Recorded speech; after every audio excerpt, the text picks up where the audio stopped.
Ante todo, agradecer a Gaspar Llamazares la gentileza que ha tenido a compartir esta tarde con nosotros aquí en CAU, hablarnos de esta ley que se llama de seguridad ciudadana, pero que es una ley mordaza, ¿no?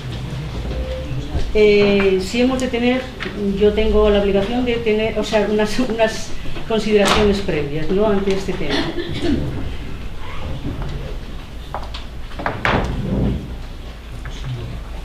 Si vamos a los derechos humanos, que es lo que aquí se está tratando, no solamente ya de los que no se han recortado, sino de los que nos piensan recortar, el artículo 23 de la Constitución dice que toda persona tiene derecho al trabajo, en satisfacción, de modo satisfactorio, y tiene una protección también contra el desempleo. Toda persona tiene derecho a una remuneración equitativa para tener una dignidad humana y será complementada en caso necesario por cualquier otro medio de protección social.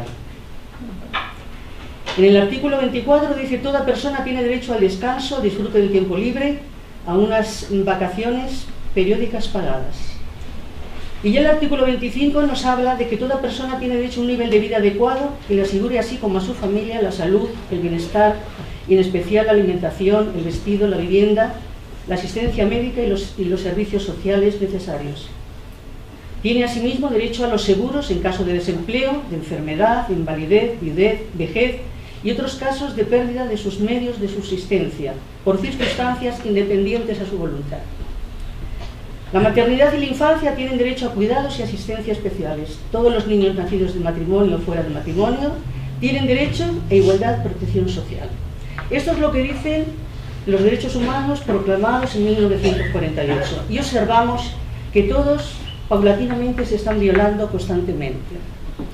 Pero es que ya además de violarlos, quieren que además lo aceptemos gustosamente. Ya ni siquiera nos quieren dejar el derecho a la protesta, el derecho a la indignación, el derecho al grito en algunos casos, ¿no? Porque esta ley, que ya está aprobada, ¿es así? La ley intenta, en fin, unas, que ya no lo explicará Gaspar Llamazares, unas sanciones extraordinarias que en ningún caso, o sea, que se pueden aceptar. Ya sabemos cómo tanto en la salud se están muriendo personas por no ser atendidas, mientras hay otros gastos muy superfluos, y en cambio no les dan la medicina adecuada a los enfermos de hepatitis C, y todos los días mueren 12 personas. Sabemos cómo personas desahuciadas, desesperadas, se suicidan. Las enfermedades mentales van subiendo, las depresiones. Entonces yo no sé si es que nos quieren hacer retroceder al siglo XIX. Ante toda esta variedad, debemos de decir no a la ley mordaza, aunque esté aprobada. Y entonces aquí tenemos a Gaspar Llamazares, que es el que mejor nos puede orientar e ilustrar en toda esta ley antisocial, represiva y contraria a los derechos humanos. Gaspar Llamazares es en la actualidad el presidente de la Comisión Mixta para el Estudio de Problemas de las Drogas, además del portavoz de su grupo en las comisiones de Justicia y en la Sanidad y Servicios Sociales. Por lo tanto, de todo esto que hemos hablado, de todos estos derechos humanos, de la represión y de toda esta violación de derechos humanos, él mejor que nadie para ilustrarnos. Muchas gracias, Gaspar. Gracias.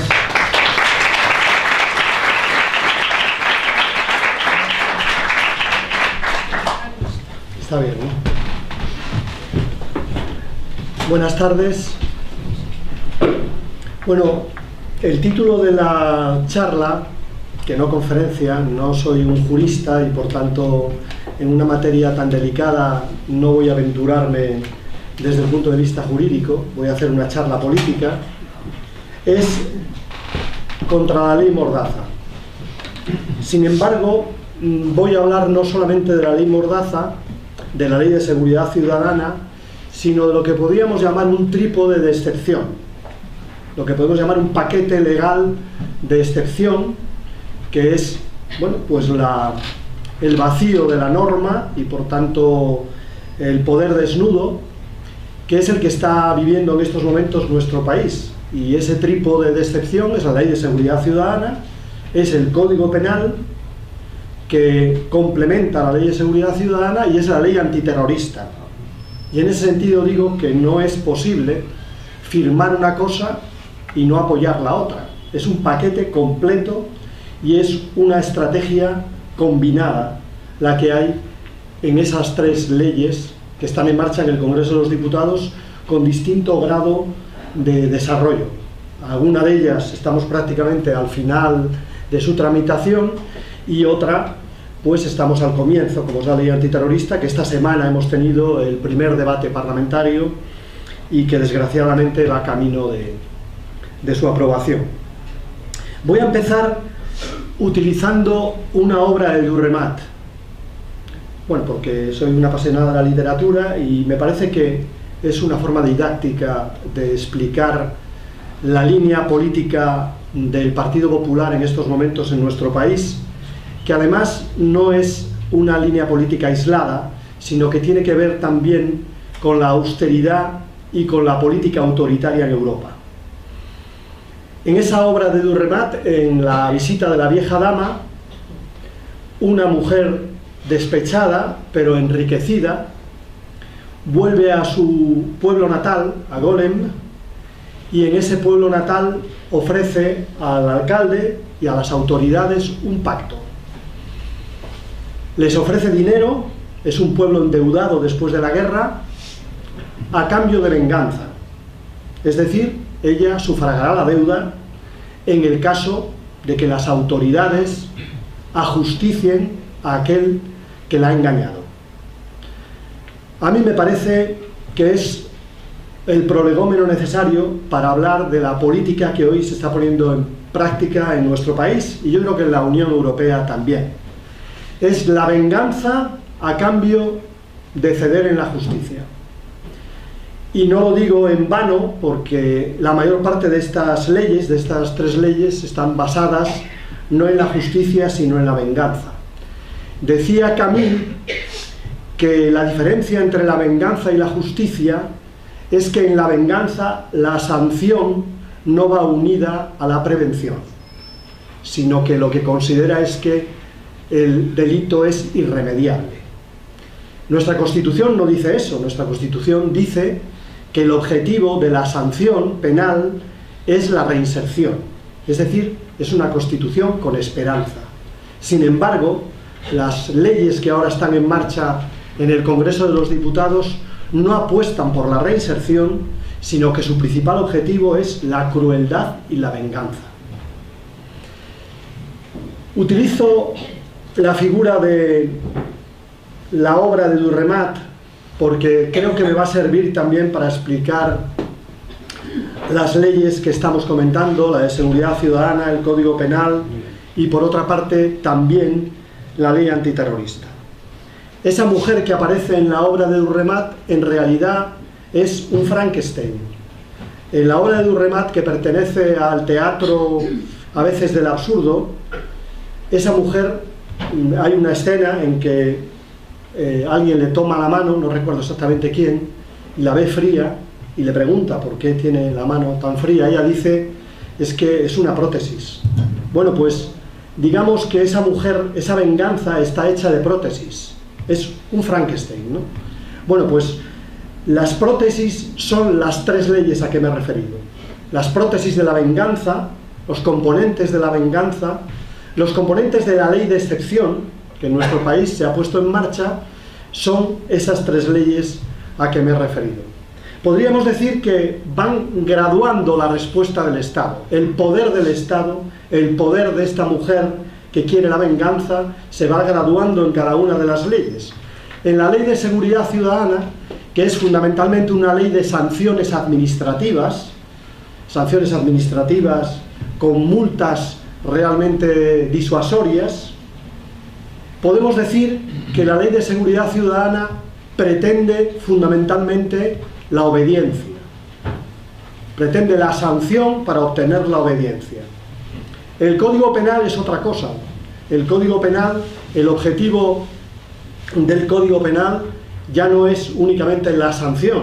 El objetivo del Código Penal es en buena parte el encierro, la cárcel, el panóptico, ¿no? La vigilancia más absoluta.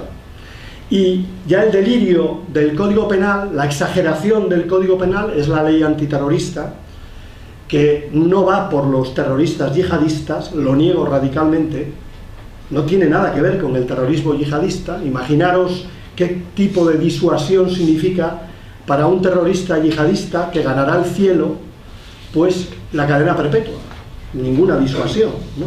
Sino que fundamentalmente va por los ciudadanos y fundamentalmente va para disciplinar a los ciudadanos en nuestro país.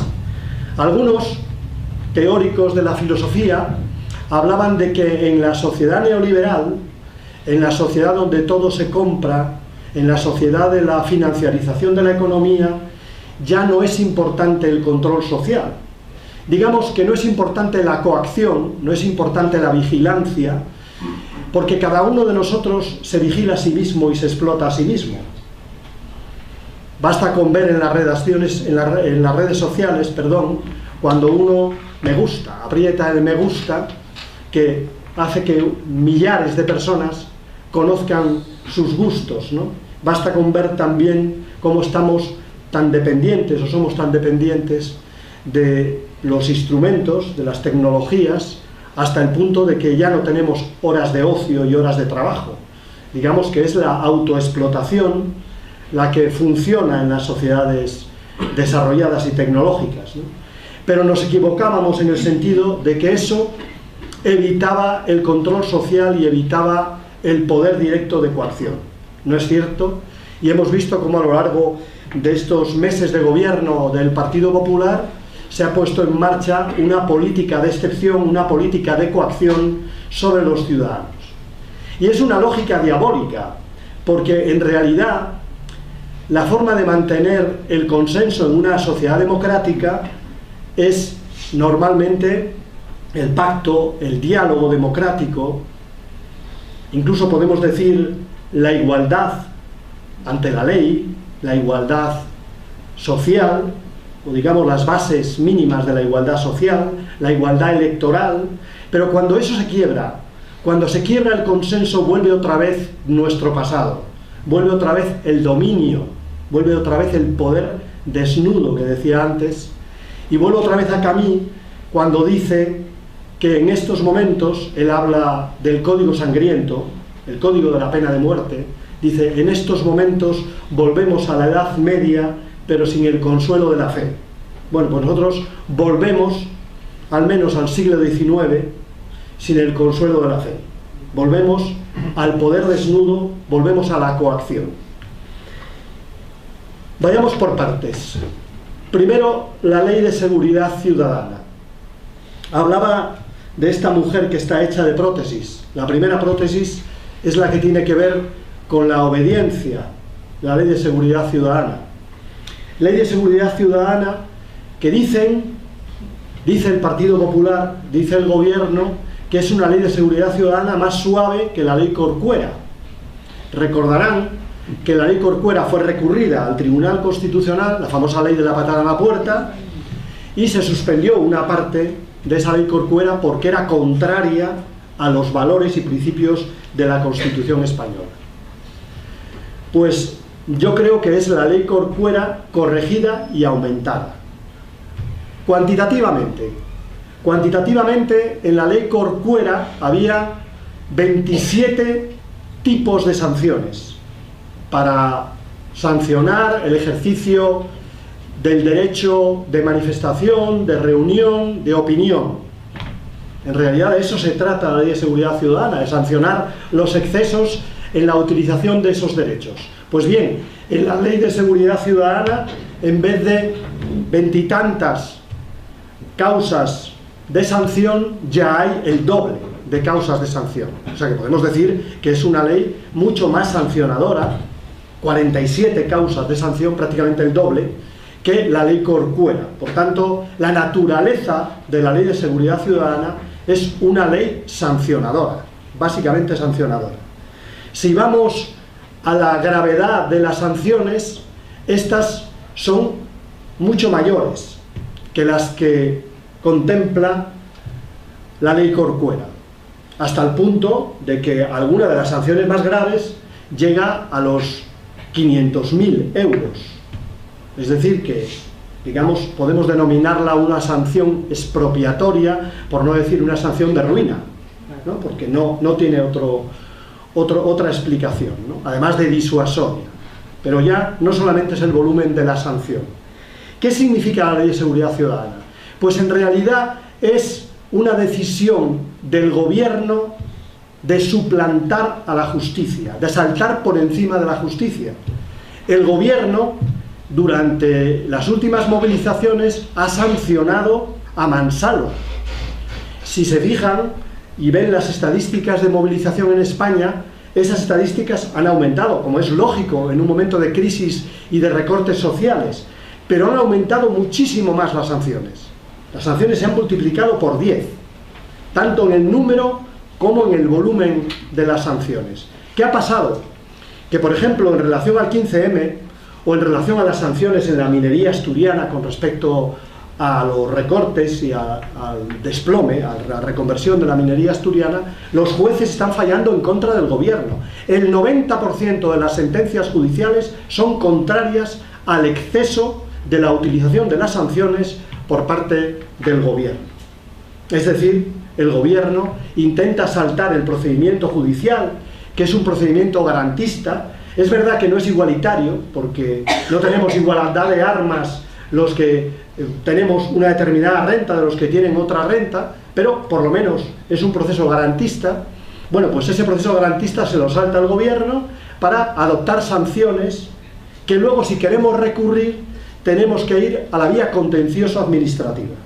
Vía contencioso administrativa donde el gobierno tiene los abogados del Estado, tiene prácticamente los procedimientos gratuitos y donde nosotros tenemos que pagar tasas y, por tanto, en muchos casos, muchas de las personas tienen o se ven obligadas a pagar, porque lo que tendrían que pagar de tasas es también algo disuasorio.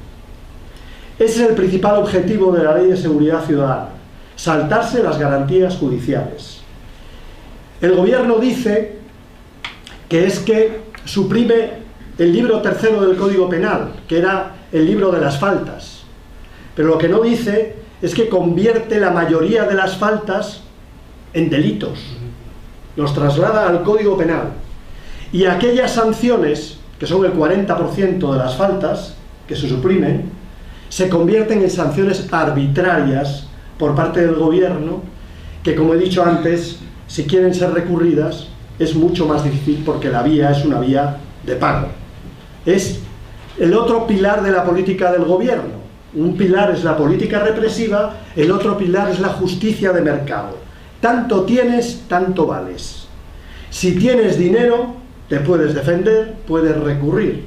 Si no tienes dinero, más vale que aceptes el despido improcedente, más vale que aceptes la sanción por parte del Ministerio del Interior, porque en definitiva no te lo vas a poder permitir. Ese es el planteamiento que hace el gobierno en la Ley de Seguridad Ciudadana. Pero aparte de eso, en la Ley de Seguridad Ciudadana el gobierno adopta medidas que restringen el derecho de manifestación, el derecho de huelga, el derecho de información. Lo restringe en la mayor parte de los casos para disuadir del ejercicio de ese derecho. Pero lo más grave no es que restrinja ese derecho, en algunos casos de manera expropiatoria, como he dicho antes, por ejemplo, en relación al bloqueo del Congreso de los Diputados cuando esté ejerciendo su labor, o por ejemplo presión sobre una infraestructura crítica que no definen qué es una infraestructura crítica. Es, por ejemplo, que Greenpeace se suba a la central nuclear para denunciar la energía nuclear. Es una infraestructura crítica y por tanto va a ser objeto de la máxima sanción. En relación al derecho de manifestación también hay una gradación que ha cuestionado Amnistía Internacional. Por ejemplo, como en los últimos tiempos, las dificultades que ha puesto la delegación del Gobierno de Madrid, por ejemplo, ha llevado a muchos colectivos a ni siquiera solicitar la movilización, informar de la movilización. Hay que decir que en España no hay que pedir permiso, ¿eh? En España lo que hay que notificar, ¿eh?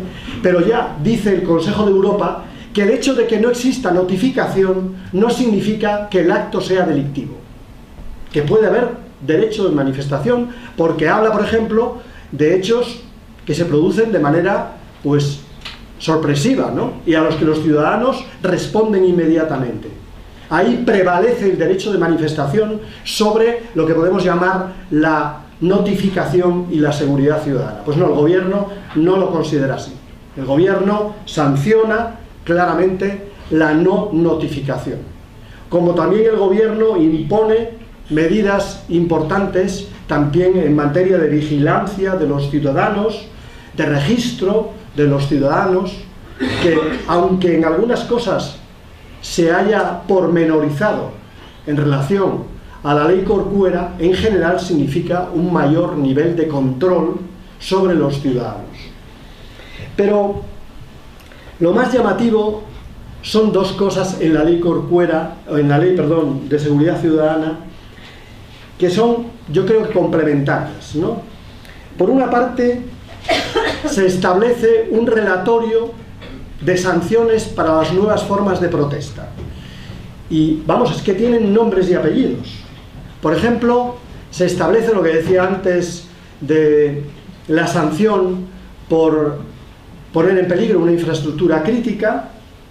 Se establece sanción también en relación a los escraches o en relación a los desahucios. Se establece sanción por encerrarse, dicen, en una oficina privada que tiene abierta al público. Todos entendemos que están hablando de las oficinas bancarias. Es decir, hay un relatorio de sanciones, tanto en la Ley de Seguridad Ciudadana, como cuando se produce algún tipo de incidente, ellos dicen que violento, en el Código Penal, que pretende fundamentalmente disuadir a los ciudadanos de su derecho de manifestación, de su derecho de huelga, en general de la protesta. Por eso se llama ley Mordaza. Pero hay otro aspecto que desequilibra aún más la cuestión, y es que la ley no establece ninguna obligación para el poder público, ninguna obligación ni para la policía ni para el Ministerio del Interior. No hay obligación de informar sobre la placa del policía que en determinado momento toma una decisión. No hay obligación prácticamente de evaluación de las acciones tanto de la delegación del gobierno como de las acciones policiales. Por ejemplo, ¿por qué registran a una persona por su color o no? Por ejemplo, ¿por qué disuelven una manifestación únicamente porque haya unos encapuchados, cuando puede ser que esos encapuchados no sean precisamente parte de la manifestación? ¿Por qué un mínimo incidente convierte una manifestación en una manifestación violenta? Esa serie de medidas, esa asimetría entre el derecho de los ciudadanos y el poder, en este caso coaccionador, de la policía y de la delegación de gobierno, es uno de los aspectos más preocupantes de la ley de seguridad ciudadana. El complemento de la ley de seguridad ciudadana es el Código Penal. En el Código Penal se dedican también varios artículos para pormenorizar aquellas movilizaciones y aquellos actos que se consideran excesivos, ¿no? En el Código Penal ya entramos en no la desobediencia a la policía o al Ministerio del Interior, sino que entramos en, llamémosle, otro estadio, que es el atentado, que a cualquiera le parece, bueno, pues estarán hablando de, bueno, pues algún tipo de violencia contra las fuerzas de seguridad o contra los bienes de los ciudadanos. No. Atentado, por ejemplo, en el Código Penal se diluye la diferencia entre resistencia activa y resistencia pasiva, de tal manera que la resistencia pasiva a la policía, por ejemplo, en una movilización puede considerarse un atentado. No solamente la resistencia activa, no solamente empujar, ¿no?, a las fuerzas de seguridad para que, o devolver un empujón a las fuerzas de seguridad en un momento de conflicto. No. La calificación de atentado establece una equiparación entre resistencia activa y resistencia pasiva que, como toda indefinición en algo tan grave como el Código Penal, es una fuente de arbitrariedad. También se establece algo que no pasa en los códigos penales. Los códigos penales, tradicionalmente, que es el reverso de la Constitución, es cuando ya, digamos, se te castiga por vulnerar derechos. En este Código Penal, de nuevo, no es la primera vez, y ya entra en la figura del Código Penal del enemigo, hay dos conceptos que tienen que ver con la guerra preventiva, ¿no? El concepto de peligrosidad y el concepto de potencia. Normalmente los códigos penales califican un acto, es decir, tú cometes un delito y eres castigado por el delito. Los códigos penales que se han establecido en los últimos tiempos, primero en materia antiterrorista, pero ahora en general en materias que afectan a la población civil, ya no establecen esa diferencia entre lo que debemos llamar el acto y la voluntad de hacerlo, que no ha sido nunca castigable en el Código Penal, ni pensar en un delito, ni tampoco, digamos, amagar con el delito. El delito es o no es, ¿no? Y es lo que es castigado por el Código Penal. Y también en el Código Penal aparece una noción, que es una noción del siglo XIX, que es la de peligrosidad. A tal punto de que, menos mal que ha habido contestación social, porque ni la Ley de Seguridad Ciudadana es lo que era inicialmente. Muchos de sus artículos han sido cuestionados por el Poder Judicial, por los órganos consultivos del Estado y por los ciudadanos en la calle, y han tenido que retroceder algunos pasos. Ni tampoco el Código Penal es el que era. No es el mismo Código Penal inicial que quería el Partido Popular. Doy dos ejemplos. Son muy significativos. Uno de ellos son los enfermos mentales. De nuevo, en este Código Penal, el enfermo mental es peligroso. Era peligroso. Y por tanto podía ser castigado a un encierro revisable, pero parecido a la cadena perpetua revisable. Menos mal que las familias, las asociaciones de familias de enfermos mentales, se han opuesto a esta medida y han evitado que el gobierno conculcase de manera clara este derecho de manera tan bárbara, ¿no? Que era prácticamente, es que el Código Penal anterior era tú, por razón de tu enfermedad mental, si cometes un delito, vas a la cárcel por el tiempo en que hubieras tenido el reproche penal por ese delito. El planteamiento del Partido Popular no era ese. El planteamiento del Partido Popular prácticamente era: será revisable cuando llegue el momento en que tendrías que salir a la calle, pero vuelves a quedarte otra vez en la institución psiquiátrica. Es decir, vuelves a quedarte otra vez en Foncarén, por ejemplo, ¿no?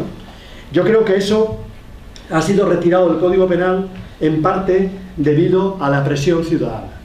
Y hay otro tema que está siendo objeto de polémica también, que es los piquetes y el castigo a los piquetes con el artículo 315.3 del Código Penal.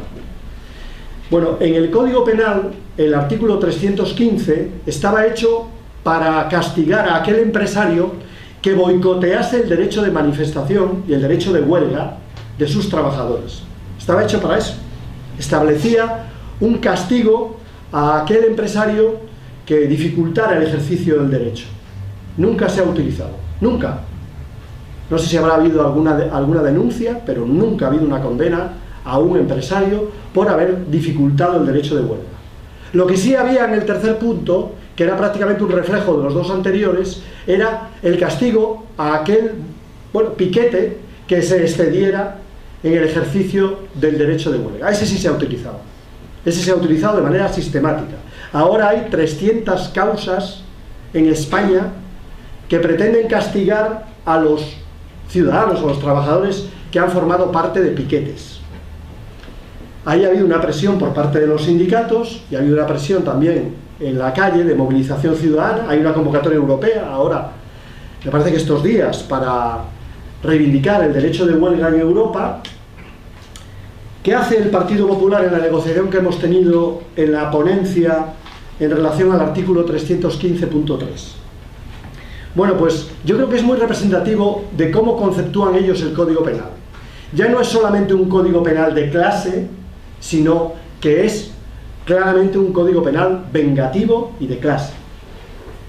En la parte primera, la que tiene que ver con los empresarios, el Partido Popular rebaja la pena de tal manera que no entrarán, fijaros, no ha habido denuncias o condenas, pero aunque haya condena, no van a entrar en la cárcel ni hartos de Coca-Cola. Hablando de Coca-Cola también, no van a entrar en la cárcel, porque les ha rebajado la pena a 2 años. En la parte relativa a los piquetes, a raíz de la presión de los movimientos sociales, ha cambiado una conjunción. Antes era que tenías una sanción y además que podías ir a la cárcel, y ahora es una cosa o la otra. O que te sancionan o que te mandan a la cárcel, porque en vez de los 2 años de los empresarios, aquí también funciona, tienes tanto vales, y son 3 años para los trabajadores. Con lo cual, si te caen 3 años, no te quita nadie de entrar en prisión. Esa es una, digamos, representación bastante clara del modelo del Código Penal.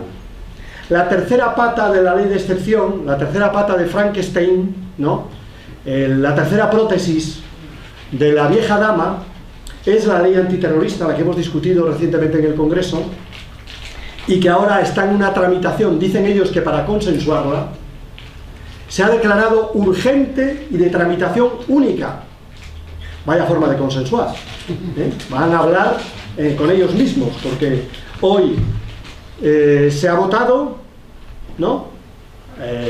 Ayer se ha votado, y la próxima semana termina su trámite en el Congreso de los Diputados, en un suspiro. La pregunta que le hacíamos al Partido Socialista es cómo es posible ponerse de acuerdo en torno a la ley antiterrorista y no ha habido un acuerdo en torno, por ejemplo, a la lucha contra la pobreza, ¿no?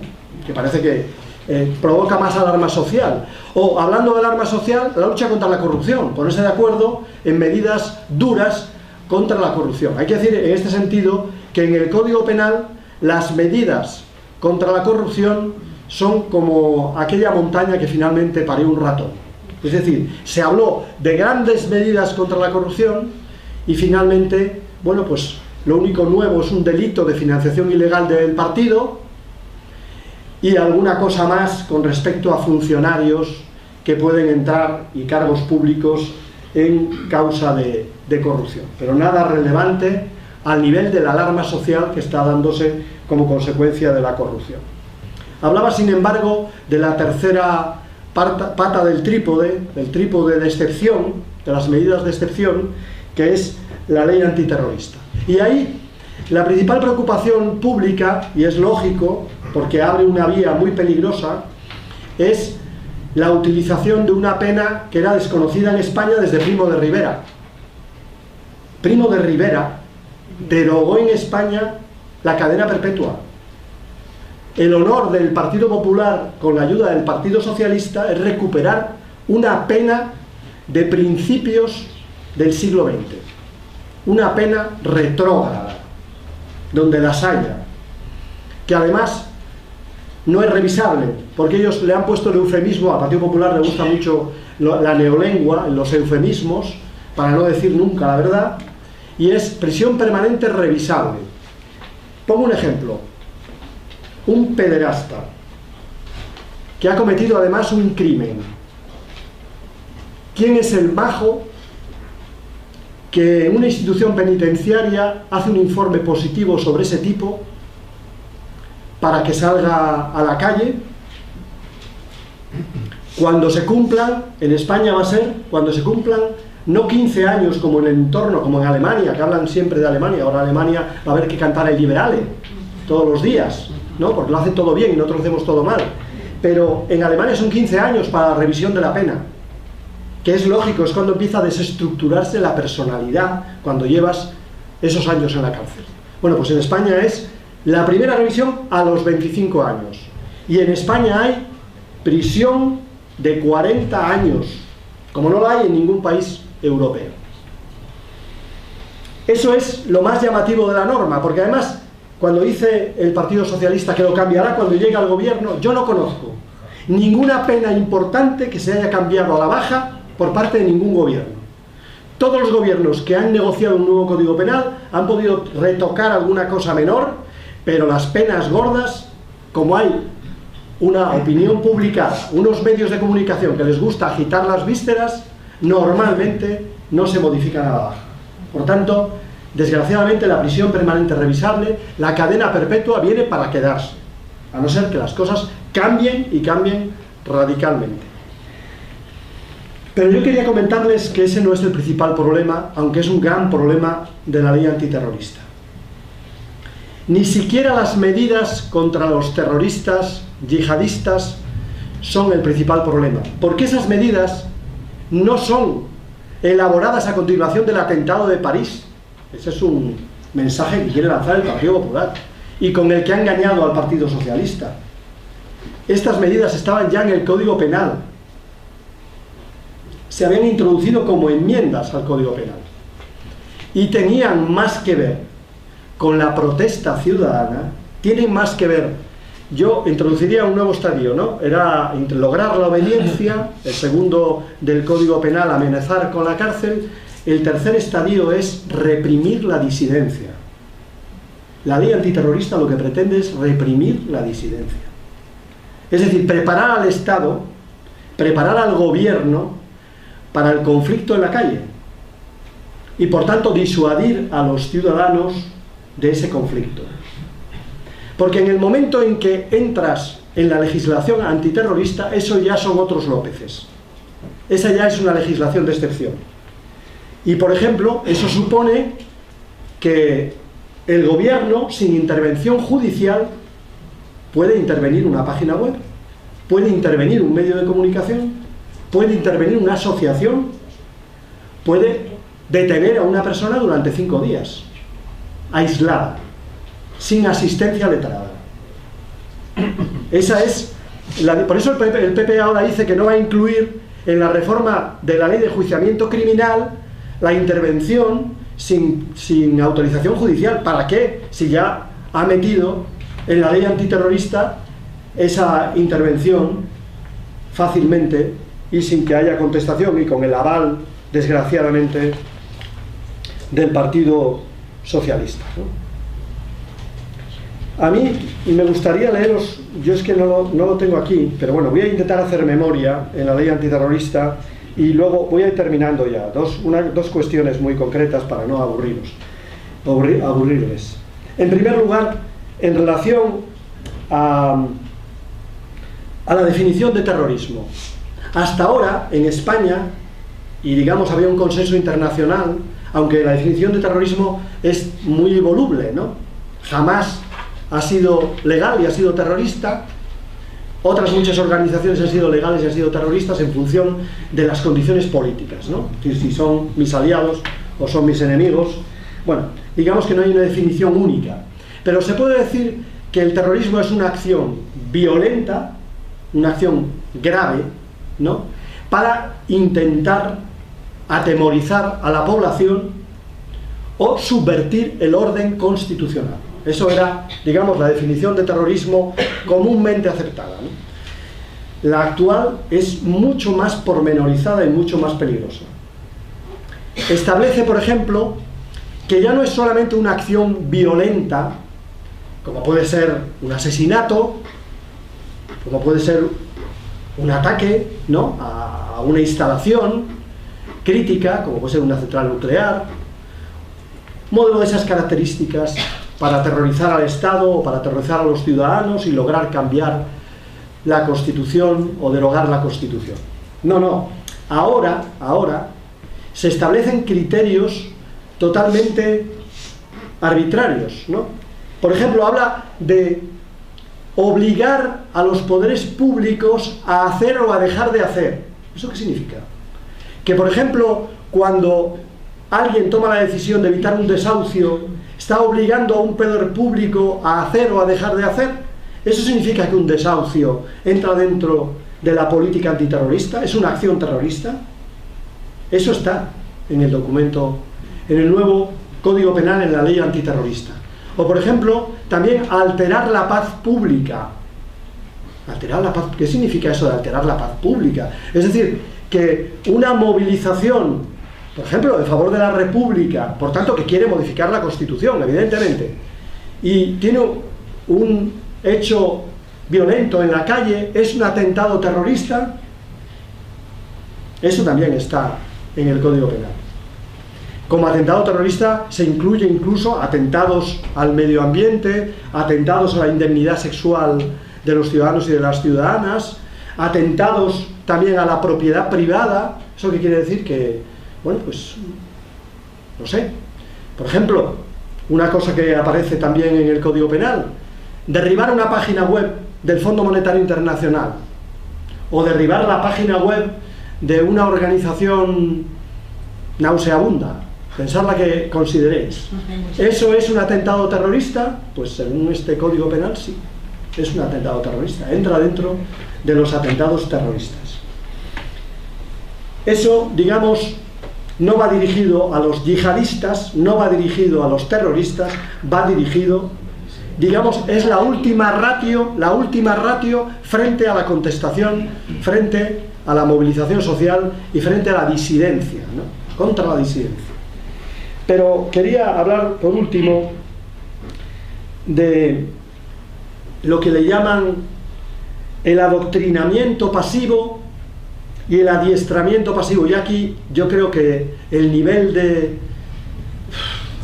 alambicamiento es muy difícil de ver en el mundo. Yo creo que eso de adoctrinarse pasivamente, eso quiere decir que no te estás adoctrinando, pero que te están diciendo cosas que te pueden adoctrinar.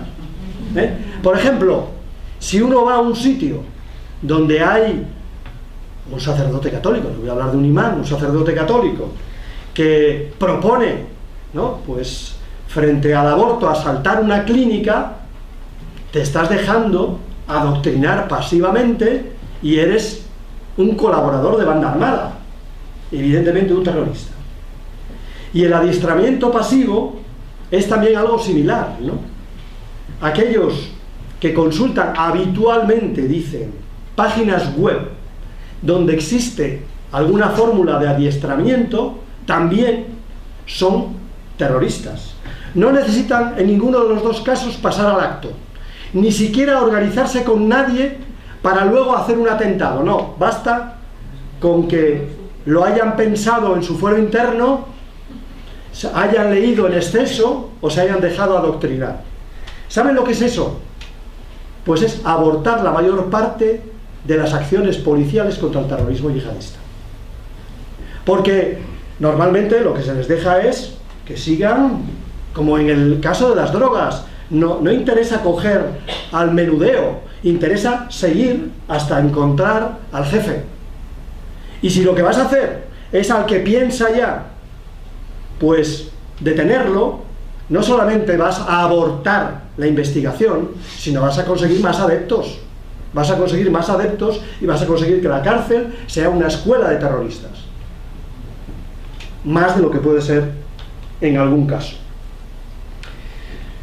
Bueno, termino con como empecé con la vieja dama, pues termino con la vieja dama, ¿no? La vieja dama consigue su objetivo. Durante toda la novela, en este teatro del absurdo, todos se escandalizan de lo que pide la vieja dama. Todos se escandalizan de que pida la venganza a cambio de de sufragar la deuda, en pocas palabras, ¿no? Pero finalmente se apaga la luz y su antiguo amor, en este caso que la ha engañado, aparece muerto. Hay una frase lapidaria que es: ahora todo será mucho más fácil, porque hemos pasado ya el límite ético, ¿no? Bueno, yo creo que por suerte en nuestro país eso no ha ocurrido. Las leyes que están en marcha son una barbaridad, es evidente, son una legislación de excepción, pero buena parte de esas leyes han sido contestadas por los ciudadanos, por los jueces, por los fiscales, y van a tener un largo camino también en la Unión Europea. Un largo camino que probablemente en algunos casos terminen derogando una parte de esas medidas. Yo creo que, por tanto, cabe la esperanza. No es como en La vieja dama, donde termina cumpliendo su objetivo de cambiar la deuda por venganza. Yo creo que en este caso podemos considerar que las normas pretenden la venganza, pero en la ciudadanía española está la esperanza de cambiar todo esto. Nada más, muchas gracias.